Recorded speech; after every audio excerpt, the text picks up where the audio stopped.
The video game industry moves fast, but we move faster. This is the Turbo Button Show with Darien and Jacob.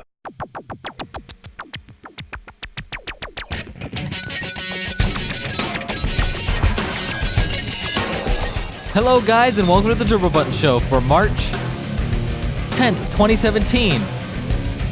I'm just doing that for giggles now. So let's just jump right in. I'm here with Jacob, as always. Well sometimes. Yeah. We're trying to get that back. The cool guys. I don't want to know you after you did that. So, we've been talking a whole bunch about the Nintendo Switch. We've been talking about Blizzard quite a bit. Now for something totally different.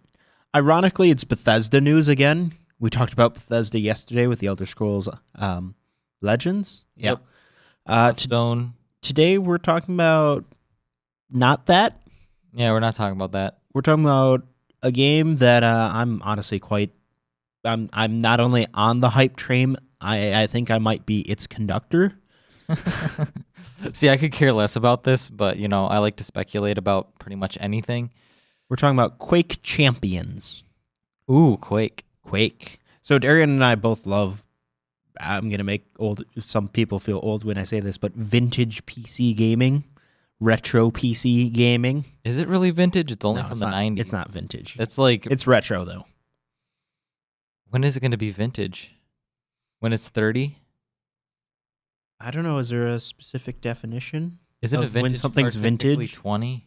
I don't. Vintage video games should be like 20. I don't know. You're getting us off track. So Quake is a long-standing series that got its start in 1996 with, oddly enough, Quake. It was one of the first 3D games, not using like weird tricks where 2D was the thing. For real, feel the polygonal 3D. Looked very poopy, but looked still really good for the day, though. Especially if you used OpenGL, the GL Quake. Yep, GL Quake. Your Voodoo card. I've played GL Quake, emulated. I really appreciate Quake. And then we had Quake 2, which was drastically different, but amazing, and Quake 3, which was more of the same. And then the series kind of took a downturn. Quake 4 was... What is it? The only Quakes that exist to me is Quake 1 and Quake 2. Quake 3 is good. I haven't played that one because I just... Quake 4, it might have been impressive for the time, but speaking as someone who played it again just a few weeks ago, it really sucks. It's a major sidestep to what made Quake good. And it's from that time period before the Spunk Gargle Wee Wee first-person shooters of, Call of Duty and Battlefield took over the genre. Spunk Gargle Wee Wee? Yes. Spunk Gargle Wee Wee. That's the official genre term. Huh? Yep. What the heck does that even mean? Yes. Jacob, what does that mean? You'll learn soon enough. The point is, though, this is from like the Doom 3 era of first-person shooters where everything was slow and gritty and dark. Edgy. It was bad. And then we had, I believe it was called Enemy Frontier Quake Wars, which was a spin-off that was also pretty bad. And then the last game we've gotten was Quake Live, which was a browser-based game that was later ported to Steam. That was basically a remake of Quake 3. It was like 2010. Mm-hmm. So we're getting our first new main series Quake game since Quake 4, which was in 2005. And our first good one since 2002. So this game is going to be Quake Champions, just going to throw the name back out there, is going to be a free-to-play, technically... But not free to play. But they did say if you drop $60 on it, so if you basically purchase the game, the content is all available to you without any asterisks.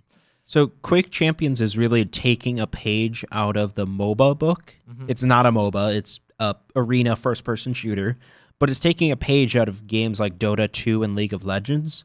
So the way it works is if you're playing the game for free, you only have access to certain characters, like say 5 from the roster of 20, or I don't know what it would be. Just throwing an example of numbers.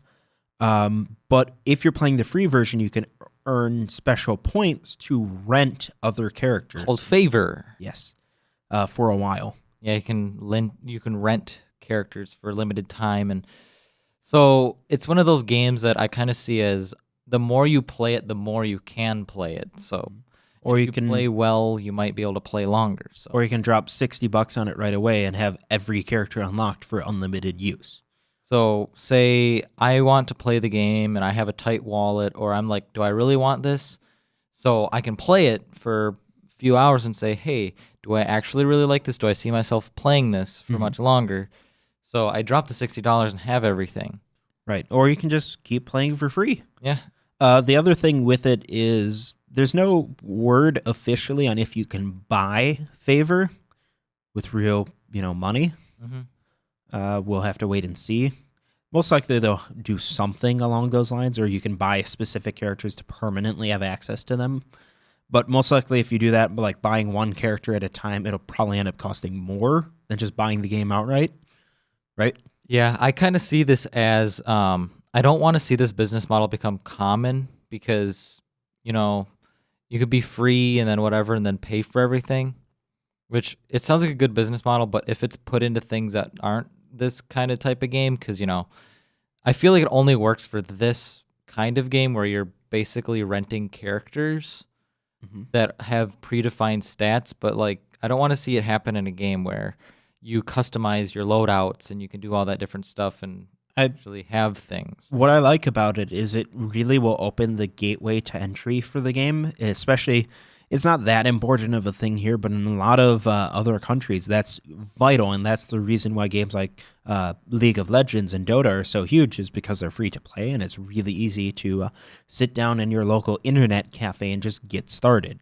Or you can say, or it could be like a kid that doesn't have a credit card yet or any means of income, and his parents got him a nice computer for Christmas one day, and he wants to be like, Mom, I want to play this game. But instead, they can play it for free until they can muster up the cash. I have to say, I kind of like this gameplay model because of the fact that there's the choice of what you're going to do. Right. They're not forcing you to play a free-to-play game with cooldowns or obnoxious paywalls or anything like that, or forcing you to fork out $60 for a game that you might not like.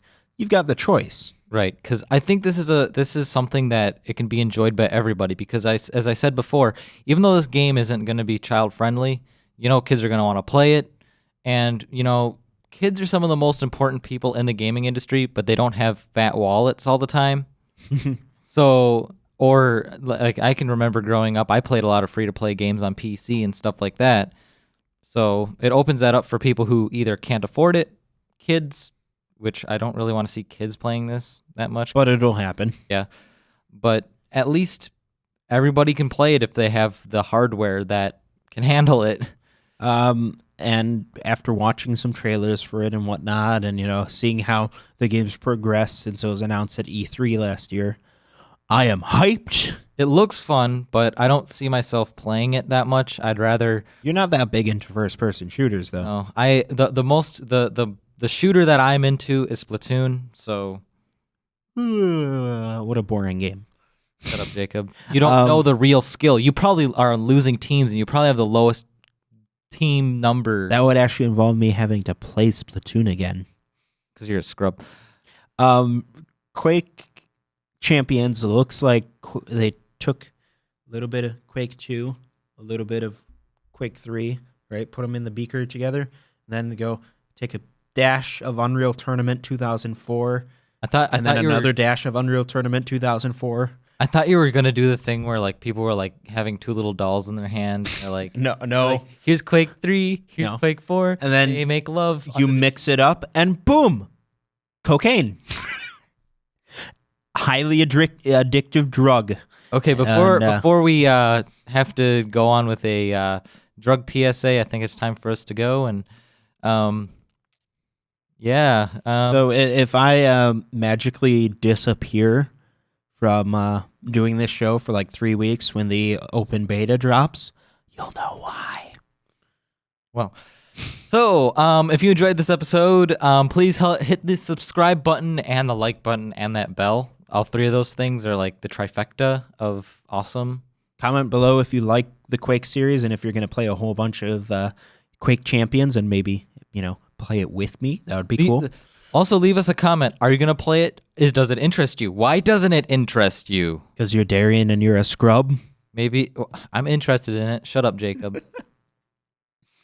All right, I think that's everything, right? Yeah, that's everything. So, what do you think about our news story? Let us know in the Gaming Buzz community and the comments. But the community is where all the action is held because, everything wraps up into a big ball. So you should probably hang out in there and help us out. Well, not help us out, but whatever I'm trying to say. You're really bad at outros, man. I am.